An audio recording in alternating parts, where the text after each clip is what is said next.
Selamat pagi dok, perkenalkan saya Gusnara Bakti Pangala dengan NIM 2002612060. Saya adalah dokter muda yang sedang stase di Departemen THT RSUP Sangla, dan pada kesempatan kali ini saya akan melakukan prosedur pemeriksaan telinga, hidung, dan tenggorokan. Selamat pagi Pak. Selamat pagi dok. Perkenalkan saya Dokter Nara, dokter yang menjaga di Poliklinik THT pada pagi hari ini. Kalau betul dengan Bapak siapa? Dengan Pak Putra dok. Umurnya berapa Pak? Umur saya 35 tahun dok. Alamatnya di mana? Di Jimbaran. Oke, berdasarkan rekam medis Bapak, saya diinstruksikan untuk melakukan pemeriksaan telinga, hidung, dan tenggorokan. Nantinya akan ada 3 pemeriksaan, mungkin akan terasa sedikit tidak nyaman. Apakah Bapak bersedia? Ya, saya bersedia dok. Kalau itu saya akan menyiapkan alat-alatnya terlebih dahulu. Alat yang digunakan ada Graputara 512 Hz, kemudian spekulum hidung, dan juga lampu kepala. Pertama-tama saya akan melakukan cuci tangan prosedur 6 langkah.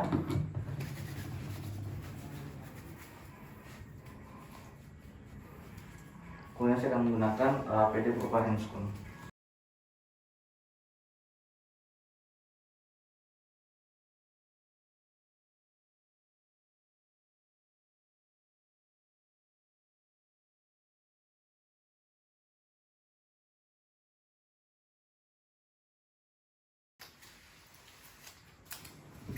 Kemudian saya akan mengambil Graputara 512 Hz.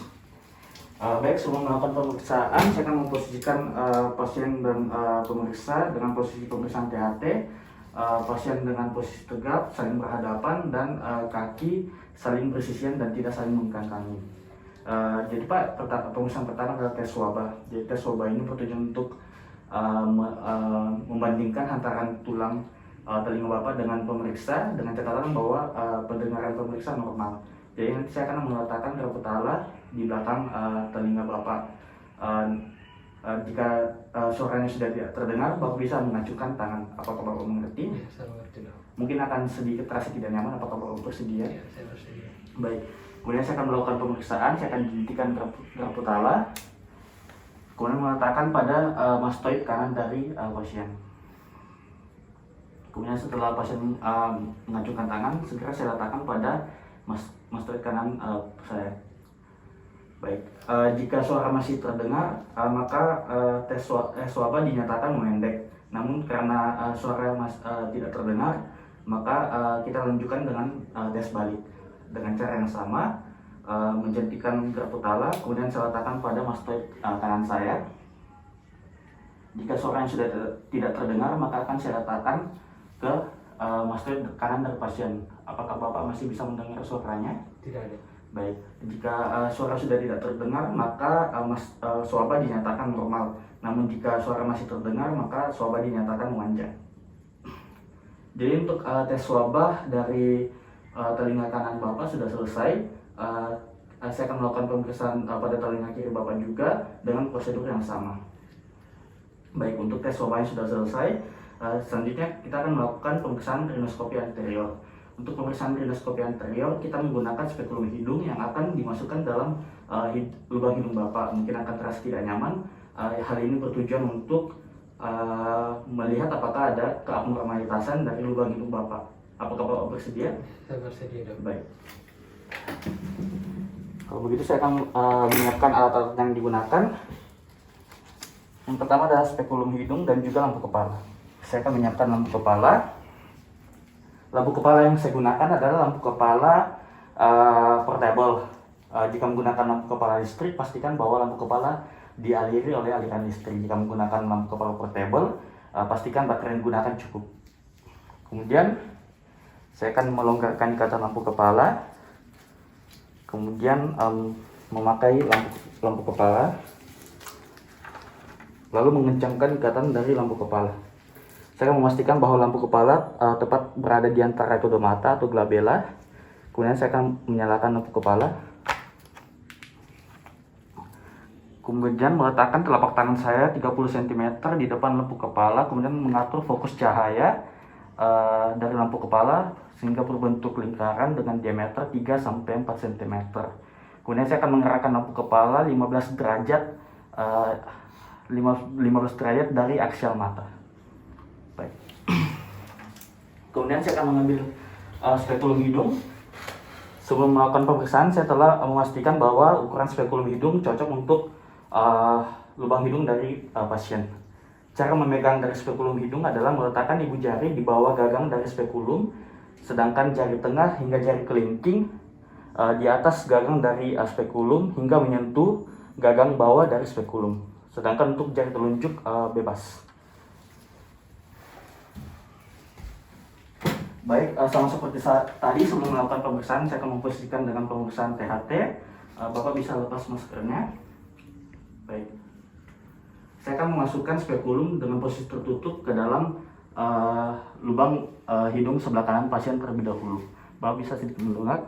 Saya akan memasukkannya secara perlahan. Kemudian telunjuk jari saya letakkan di alanasi sisi yang diperiksa. Kemudian setelah itu saya akan membuka spekulum secara perlahan dan menahan dengan jari telunjuk saya agar spekulum tidak terbuka terlalu lebar. Baik, sekarang saya akan melakukan evaluasi. Yang pertama adalah evaluasi dari kafum nasi secara umum. Melihat apakah ada benda asing, sekret, kemudian apakah ada krusta, perdarahan, tumor, polip, atau kelainan anatomi seperti deviasi dari septum nasi. Jika ada sekret, kita tentukan apakah dia serus, mukoid, sanguinus, purulen atau mukopurulen.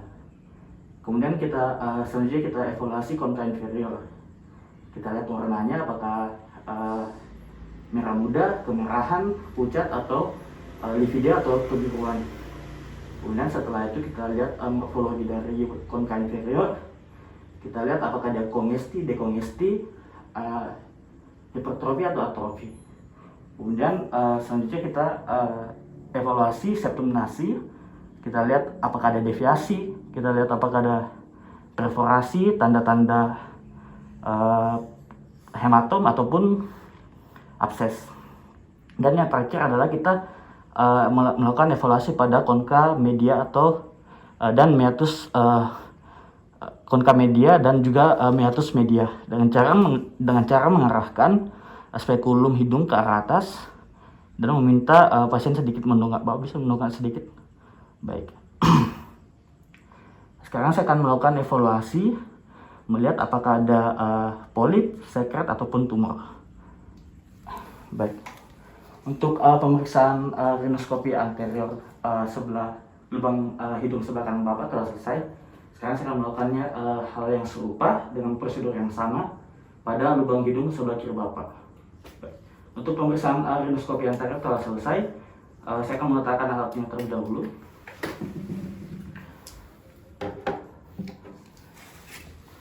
Baik. Sekarang untuk prosedur pemeriksaan yang terakhir, saya akan melakukan inspeksi pada bibir pasien. Saya akan melihat apakah ada perubahan warna, kemerahan, ataupun cyanosis. Setelah itu saya lihat apakah ada edema, kemudian melihat apakah ada lesi berupa vesikel, ulkus maupun krusta. Kemudian melihat apakah ada benjolan dan juga tanda-tanda trauma. Kemudian Bapak bisa buka mulut. Baik, sekarang saya akan memperhatikan oral hygiene dari mulut pasien secara umum, melihat kondisi lidah, gigi geligi, mukosa bukal, dan juga palatum dari kafum oris pasien.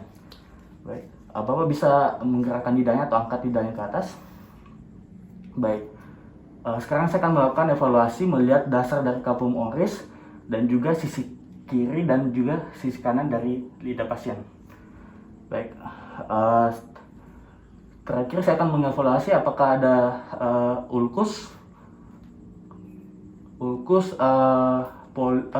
tumor maupun plak. Baik, Bapak bisa tutup mulutnya kembali. Baik, untuk pemeriksaan inspeksi bibir dan juga kavitas oral telah selesai. Baik Pak, sebelumnya saya akan cuci tangan dan mengangkat terlebih dahulu. Saya akan melepaskan APD. Kemudian mensterilkan alat-alat yang telah saya gunakan, lalu mencuci tangan 6 langkah, lalu mematikan lampu kepala, lalu melepaskan lampu kepala.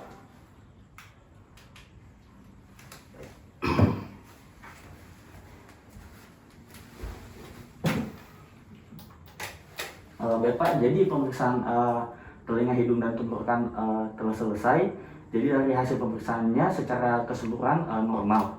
Jadi yang bisa saya sarankan kepada Bapak tetap jaga kesehatan, mempertahankan keadaan normal, menjaga kebersihan mulut dan hidung. Jadi mungkin Bapak ada pertanyaan sebelumnya? Terima kasih dok untuk pertanyaan selanjutnya nggak punya dok. Oke, baik kalau begitu terima kasih atas kerjasamanya Pak. Semoga sehat selalu. Salam sehat dok. Baik dokter, untuk pemeriksaan telinga, hidung, dan tenggorokan telah selesai. Mohon maaf jika ada kesalahan, mohon koreksi dan bimbingannya. Terima kasih dokter.